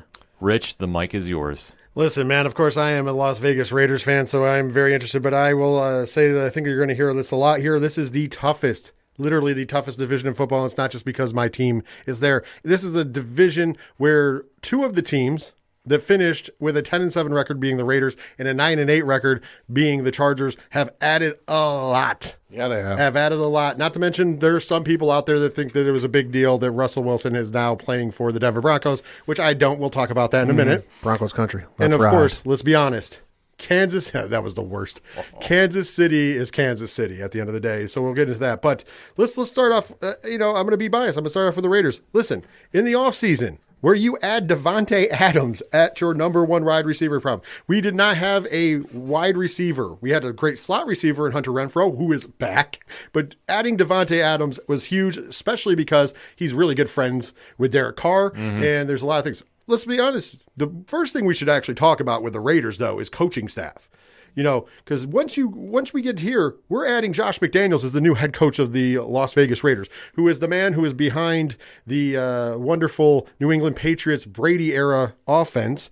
The one thing that Brady was known for is not having a very strong arm. What is Derek Carr known for? Not having a very strong arm. We saw in the preseason already that breakdown because we've gone to the 10-yard ins and outs, throwing to the running back a lot, throwing to the tight end a lot. And when your tight end is Darren Waller, who can also line up as a receiver, that's always going to be a good thing. But on top of that, of course, you know, Mike Lombardi is now the offensive coordinator. And at the defensive slot, you have Patrick Graham as the defensive coordinator, but everybody else pretty much came out of New England. So that's a good tree to be out of. Let's be honest. And I know Pat can appreciate that. Including your backup quarterback who's a stud, pick 6 in his first career passing attempt, Jarrett Stidham. Listen, we've never had a good backup. It's Carr. This is true. He's not good. I know. It's Carr or bust. It's always been Carr or bust at this point. But actually, we have Josh Jacobs in the backfield who's going into a contract year. So therefore, I'm expecting big things from him, especially because he's going to be coming out of the backfield getting a lot more catches. Knew there was a reason I picked him up in fantasy. Yeah. But you know what? Let's float our backs here. it wasn't just there that the Raiders made improvements. It was also on defense. Of course, signing Max Crosby to a huge deal and keeping him there. Best deal of the offseason, in my opinion. Defensive team captain. But, hey, you can't just have one pass rusher, can you? Going out, and of course, all of us being from the 607, going out and getting Chandler Jones as your other defensive end. They list him as a defensive end. He is not playing linebacker. That's huge. So That's where he started in New England. Right. Yeah. So he's on both ends of the ball. You have Chandler on one side, and you're going to have Max Crosby on the other side. It's going to be a nightmare for offensive blocking. However, the nice part about Chandler is you can always drop him back in that linebacker spot if you really want to, and then you could have him and Max Crosby rush together. Yeah. Which is going to be it's going to be something they do. Let's be honest. Oh, absolutely. They're going to mix that up. But also, we talked about it, Rock Yassin coming in from the Colts, helping out in that defensive backfield with Nate Hobbs, who had an amazing season last year, and going out with Morig and Abram and the safety positions. They just did a really good job. Now, not to float that boat alone, let's go over to the Los Angeles Chargers, who are trying to prove that they're not the second team in Los Angeles. They're the first team. And listen, they added Khalil Mack. Yeah. As what they're calling their edge rusher, but let's be honest, he is going to be a linebacker. Mm-hmm. But you add Khalil Mack to this great team, and they have Joey Bosa on the other edge. So instead of running defensive ends, they're running edge rushers, which is basically a linebacker position on the end, and you have Bosa and Khalil Mack. They also got Kyle Van Noy, a linebacker, too. He can cause some havoc. Exactly. My point is that they really stacked up that defense, and that was one of the things they needed to do in the offseason. They're very scary. On the other end, the wide receivers position, you got Keenan Allen's back, Mike Williams, both veterans of the game, both very good. Obviously, I've said it before, I'll say it again. As much as I hate him at times, Justin Herbert's the real deal. Mm-hmm. He's a great quarterback. The one thing that I'm not always sold on, and I think it's mostly because of my hatred of the division and being a division rival, is Austin Eckler at running back. We always have to hear how great he is, but man, Max Crosby shut his ass down in that final game of the season. What are you talking about? That final game, he was an all-star, man, a Hall of Fame performance. That's what we kept being told by Chris Collinsworth. I know, that was atrocious. But unfortunately not. So, I mean, I know we're going to break these teams down even further, but I mean, those are right there, some of the things that those two teams did to make themselves instantly better. The other thing, too, with the Chargers is adding J.C. Jackson to the cornerback. And giving him money. And also I'm noticing they've got Asante Samuel Jr., which, he's coming into his sophomore year. If he's able to build off what he did last year and play anything like his dad did, he should be halfway decent. Exactly. They've really shored up that defensive side of the ball. So I'm very impressed with what the LA Chargers did. Now, Kansas City's still Kansas City, but they've lost some big pieces. Yeah, they have. They lost Honey Badger on the defensive side. That's going to hurt them. That's a team captain level player, and I do believe that's going to hurt them a lot. And of course, on the offensive side of the ball, Tyreek Hill. And I think that was a bigger loss than even the Chargers wanted. They replaced him with, of all people, Juju Smith-Schuster. They've also got Marquez Valdez-Scantling as well. Yeah, well, exactly. No. Yeah, but think about it. Value. Juju is not Tyreek. Let's all go there. The only reason Juju's there is so he can do TikToks with Jackson Mahomes. I'll say if you want Juju to do well, keep him away from Jackson Mahomes. Yep. Well, that's not going to happen. We know what's going to happen already. But with that being said, you still have Patrick Mahomes at quarterback. As much as it pains me to say he is one of the best quarterbacks in the league, I would say top 3. I think as it stands right now, I've said this before, I'll say it again, until somebody picks him off, you have to say Aaron Rodgers is one as the 2-time defending in a row MVP. And then I think you can toss a coin between Josh Allen and Mahomes. You could say Mahomes is better because he's had more winning, but Josh Allen is actually showing a better upside. Every year he seems to get better. And Mahomes, it sounds weird to say he plateaued because he has, but his plateau is so fucking high that he's going to play at a high level for a long time, barring injury. And I hate to say that and be so nice to the Kansas City Chiefs, but it's true. But I think that they lost more than what they went, but that doesn't mean they're not a good team. However, let's get to the Denver fucking Broncos. Let's ride. Fuck the Broncos. Listen, sorry, I'm not sold on anything they brought in, including Russell Wilson. I think they paid way too much for Russ. He's going to drive that quarterback dollar up for a lot of people who are not as good. I'm sorry. He wasn't getting the job in Seattle done when you have DK motherfucking Metcalf. That's right, I had to swear there. How do you have Metcalf? They had 2 receivers that are fucking aces. And DK Metcalf, though, on his own. Yeah. You couldn't get it done there, but you're going to get it done in Denver, where you have one Jerry Jeudy as your option. That's it. It doesn't make a lot of sense, this whole deal. I mean, on paper, this looks like a lateral move, maybe even a downgrade. I think it's a lateral. I mean, Maybe a half step But down. you have to think about this because Seattle had no offensive line. Yeah. That's why they had to move them. Which Dog, friend of the show, Dog, noted Seattle fan had been saying for years that their line sucks. But the Denver line isn't good either. Exactly. True. Like I say, you're not talking about an upgrade, and especially the problem in Seattle, which, I mean, I can get to when we get to the next show there. You had so much money riding on Russell's contract, you didn't have enough to spread out around to go get your offensive line, in my opinion. So now you're going to Denver, which doesn't have an offensive line of any kind of caliber. So you're going there. You took a downgrade at wide receiver because I'm sorry, it's not an equal value between DK Metcalf and Jerry Jeudy. I'm sorry, it's not an equal value. Not to mention you don't have Lockett anymore either. Sorry, and I have to apologize to Lockett fans because I didn't mention his name. I said the other receiver. I apologize. Yeah, but same point. And then the only thing you have is maybe, and I stress that maybe with the wide or the running back position because you have Javonte Williams and Melvin Gordon, but Melvin Gordon is not the same Melvin Gordon that was in San Diego way back when. I'm sorry. So how this move is going to upgrade you to hang with this division, which is absolutely stacked, is blowing my mind, and especially with some of these so-called analysts putting the power ranking in Denver in the top 10 and Las Vegas is outside of it. Las Vegas and the Chargers outside of it. Yeah, both of them. How the hell how are you an expert on this if you have Denver in the top 10 in the NFL power rankings and both the Raiders and Chargers are back-to-back on the I think the Raiders are 13 and the Chargers are 14. I could be wrong. I'm not looking at it right now. Or it could be the other way. It doesn't matter. It doesn't matter. They're outside the top 10. How don't you have the two teams that I think, in my opinion, are going to be fighting it out for the supremacy of the West Coast right now? Barring injuries and stuff, once again, I hate having to say it, but we have to say it. Right. And let's be honest. Let's go right into the schedule for the Las Vegas Raiders because I want to throw it out there, not just as a Raider fan. I'm excited. And I'm scared of this game, but I'm excited because I think the best game of the weekend is coming at 9/11 at 1:25 p.m. from Los Angeles, California, as it's going to be the Raiders and Chargers opening the season. It's going to be fire. Yeah. It's going to be an amazing game. I'm scared because I don't know if my team wins that game, but you know what? It's going to be a great game. NFL fans, be warned. Then the Raiders have their first home game on the 18th against the Cardinals, followed by the Titans, the Broncos, the Chiefs. Bye week at week 6, which I hate because that's too early in the season. I know that the Bills are running into that same problem this year as well. The Texans, the Saints, the Jaguars, the Colts, the Broncos, the Seahawks, the Chargers, the Rams, the Patriots, the Steelers, the Niners, and to end the season, the Kansas City Chiefs, which is money game right there. So yeah, the Raiders at least. No, that's that's versus, and then I thought they'd be staying in LA for 2 weeks. Now they'll be traveling. Yeah, they're traveling. But here's the thing. It's a tough schedule, but it's a winnable schedule. I mean, right now, the NFL's high on San Francisco. I don't think that they're that great. The Steelers are the question mark team. The defense will be great, but the Raiders defense also being great, but the offense being great. We're going to see the Patriots is going to be a tough game only because obviously the Patriots are going to know how to prepare for the Raiders, but that's fine. Mm-hmm. I'm expecting that, talent will win out. The Rams is going to be a real test, and doing the Chargers and Rams back to back later in the season kind of sucks for the Raiders. But at the same point in juncture, they're a team that can go into these tough games and probably win them. Is it a harder schedule? Yeah, I have to take that into account as a Raiders fan and whether or not they're going to finish first in the division or not.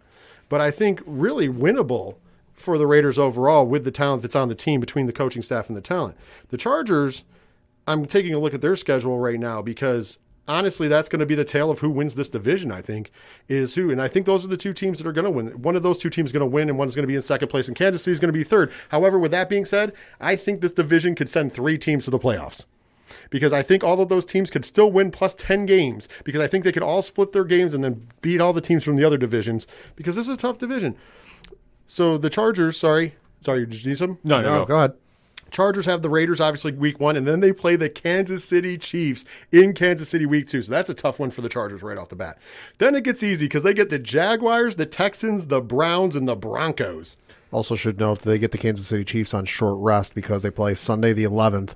They play Kansas City on Thursday the 15th. That's true. Yeah, that's what I was mentioning. So you're going into Kansas City on short rest. That's going to be a tough game. And it's division. And then they have the Seahawks. So literally they have 5 games in a row where they should probably win pretty easily. This is the Chargers. Mm-hmm. Then they get their bye week in week 8, which is almost halfway through the season, before playing the Falcons, the Niners, the Chiefs, the Cardinals, the Raiders for the second time, the Dolphins, the Titans, the Colts, the Rams, and they finish the season in Denver. So I'm going to say this, and it's going to sound weird coming from a Raiders fan. I think that the Los Angeles Chargers are going to win the West, barring anything really weird happening. I think that they're going to win the West, and I think they're going to have probably, because of how hard that division is, I'm going to say 11-6. I think the Raiders are going to finish maybe 11-6 as well, but have the tiebreakers go to the Chargers. But if they're not, they're going to be a 10-7 team. I think Kansas City, once again, is also going to be a 10-7 team. And then the Broncos, sorry, Broncos fans, but I think the Broncos finish the season probably no more than 6 wins, in my opinion. That's fair. Unless they get real lucky somehow. Looking at the Kansas City Chiefs record, they got Arizona week 1, Chargers week 2, Colts week 3. Then they got Tampa Bay, Vegas, Buffalo, and San Francisco. Week 7 and 8, they got the bye week. And then they got Tennessee, Jacksonville, Chargers, Rams. And then they got Bengals, Broncos, Texans, Seahawks, Denver, and Raiders to close out the year. So that could be somewhat decent. And then you got over on the Broncos side, open up against Seattle. In Seattle, Russell Wilson going back to Seattle, week 1, Monday Night Football.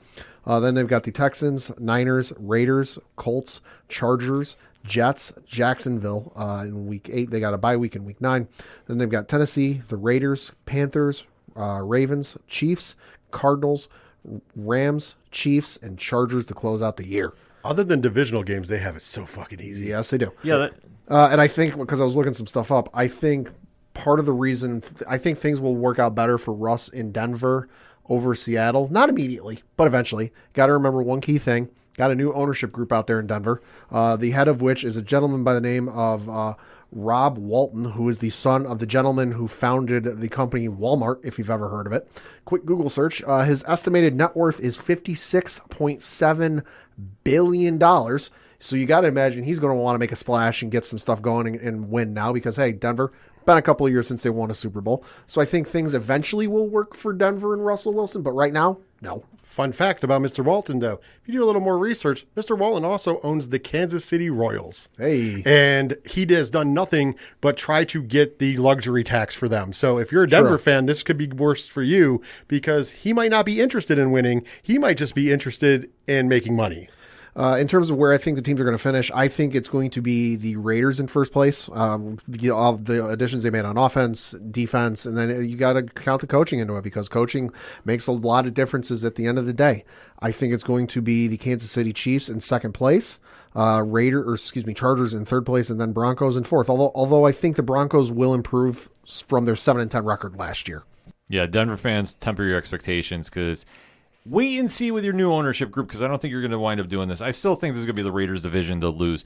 I think they're going to win outright. The one thing that all these so-called analysts, and I have to say this, every time you read about a preview about the Raiders, they're not getting the credit that they deserve because with the additions that they made, with Devontae Adams now coming over and true bona fide number 1 on the slot, you have the legit best number 3 wide receiver in the game for slot running in Hunter Renfrow in that offense, which, guess what? He's going to be the second coming of Wes Welker in this offense under Josh McDaniel. I'm going to say it out right now. Darren Waller is definitely going to light it up. You still have Josh Jacobs in that backfield, and he's going to get utilized like pretty much every single Patriots running back there is, where he doesn't need to get 100 yards rushing, but he'll get 100 yards receiving on just little short dink and dunk routes. That's all Derek Carr needs to do to win this.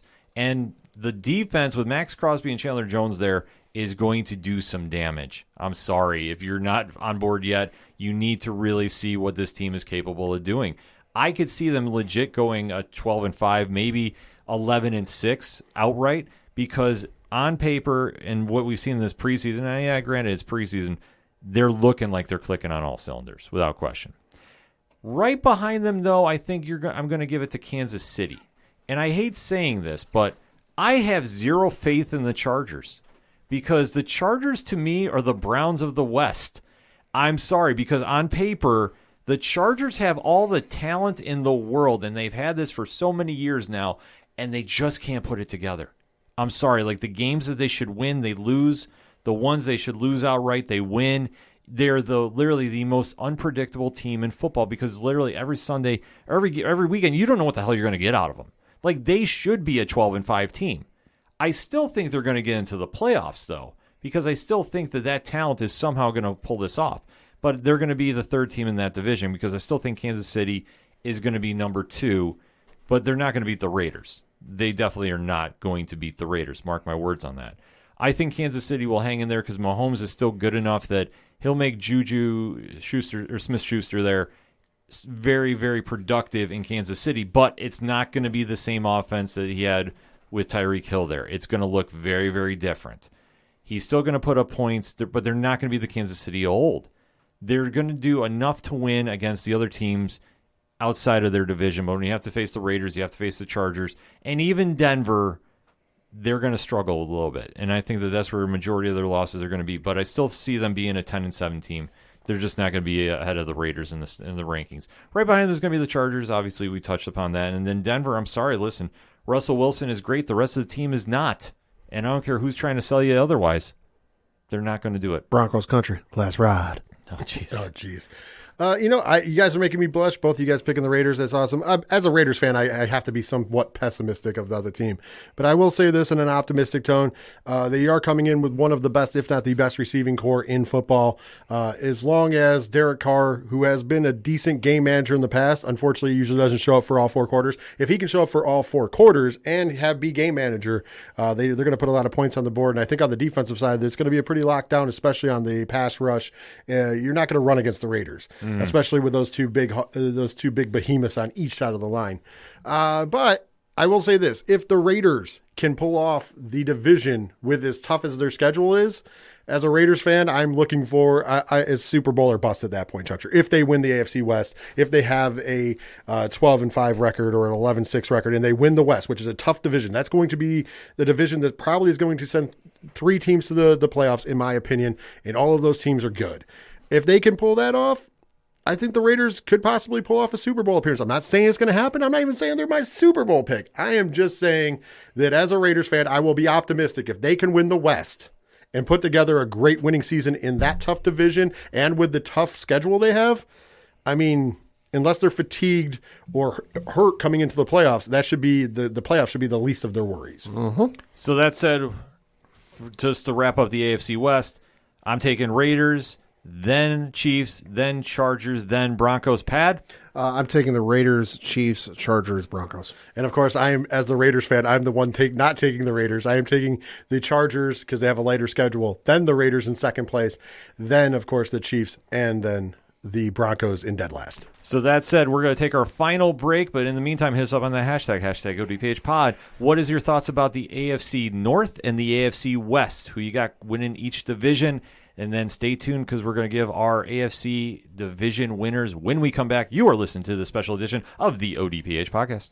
Hey guys, my name is JT. What's up everyone, I'm Darren. Hey, what's up guys, I'm Josh. Hey guys, I'm Christian. Hey, what's up y'all, this is Dominic and we're the East Coast Avengers. We're a group of 5 friends who get together weekly and talk about everything that's going on in the nerd universe. Whether you're a fan of Marvel, DC, Star Wars, video games, comics, or anything else nerdy that you can think of, we're the podcast for you. You can find us on Anchor, Apple, Spotify, Google Podcasts, or whatever streaming platform you use to listen to your favorite podcasts on. You can also catch us on our YouTube channel where we release tons of content such as vlogs, unboxings, TV and movie recaps, and trailer reactions. So if those things sound good to you, then check out the East Coast Avengers podcast. We hope you enjoy.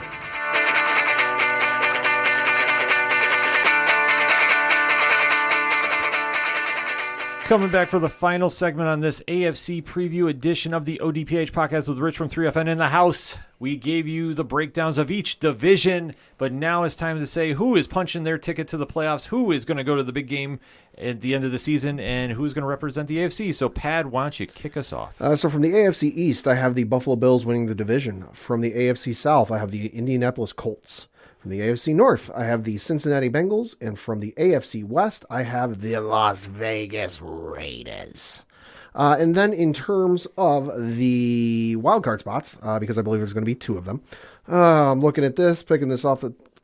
Oh, is there 3? Okay, 3. I'm going to go with the Kansas City Chiefs, and this is in no particular order. This isn't like in the order I think they're going to land in. This is just in random top of my head order. Kansas City Chiefs, the New England Patriots, and then the Baltimore Ravens. Oh, okay. So out of that, who you got going where? Oh, I'm going to make it out as the conference champion. Yep. I'm going to say, oh, Christ, this is a tough one. I'm going to say the Raiders. Oh, Pad picking the Raiders to punch the ticket.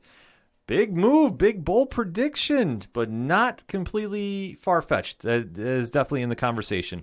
Rich, who do you have? Ooh, this is a good one. All right, so I have in the AFC the Buffalo Bills. Yes. I have coming out of the AFC South the Indianapolis Colts. The North is going to be the Cincinnati Bengals, and of course the West being the Raiders fan, and the only person to pick them, but I'm going to pick the Los Angeles Chargers to shock the world and be the division winner in the AFC West. With the wild card spots, the 3 wild card spots in the playoffs, we already know the Las Vegas Raiders will be going. The Kansas City Chiefs will be going. The third one was a little harder for me, and I was kind of on the fence about it, but you know what? I'm going to say it. I'm going to go with the New England Patriots in the big upset. My man. And it's not just because Pat's here. I think that for some reason they're going to be on the bubble and get it done. I don't know if the North, Baltimore could possibly be there. There's a lot of people on the bubble. Baltimore's a bubble team, in my opinion, and even the Broncos. Even though we said they would be finished last in the AFC West, there's a possibility that could still be enough to get them in. Oh, sure. Especially if they finish last with like a 9-8 record. With that being said, I have 2 things.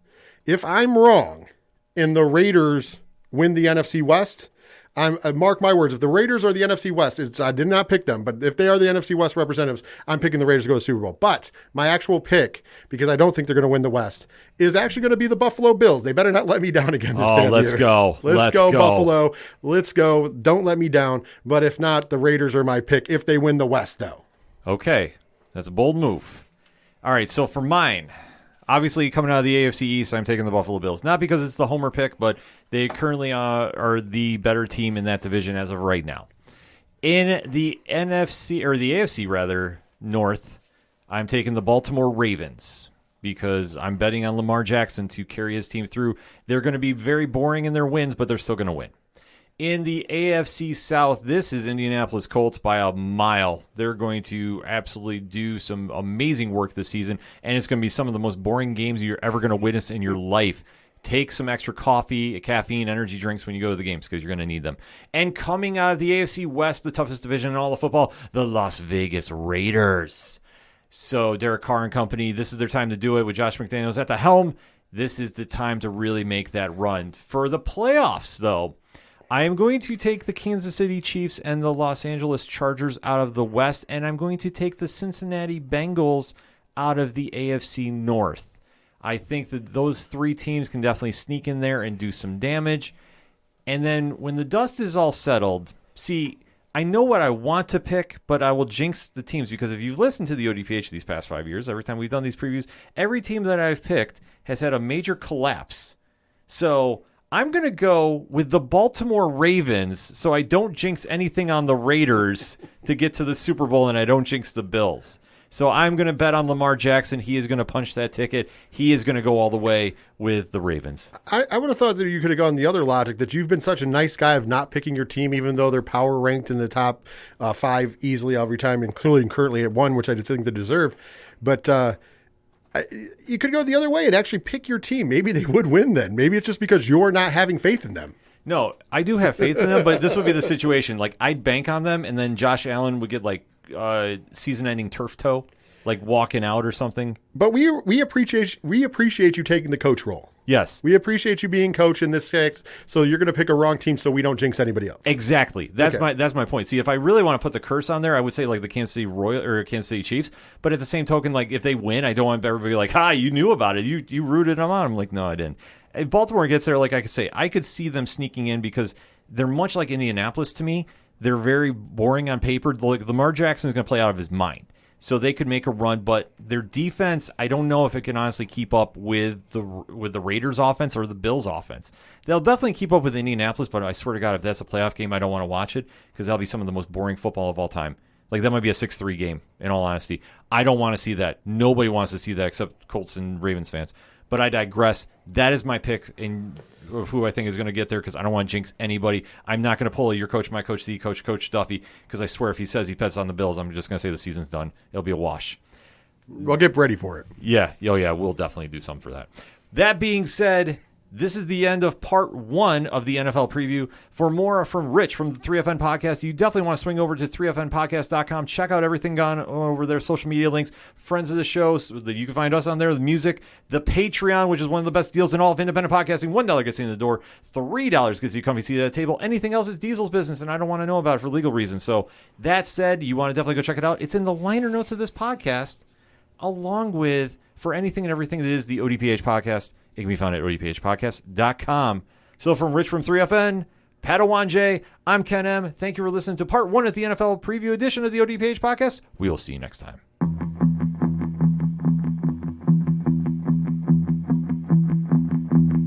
Gotta be down to the punch. Gotta be down to the punch. 'Cause they can't bring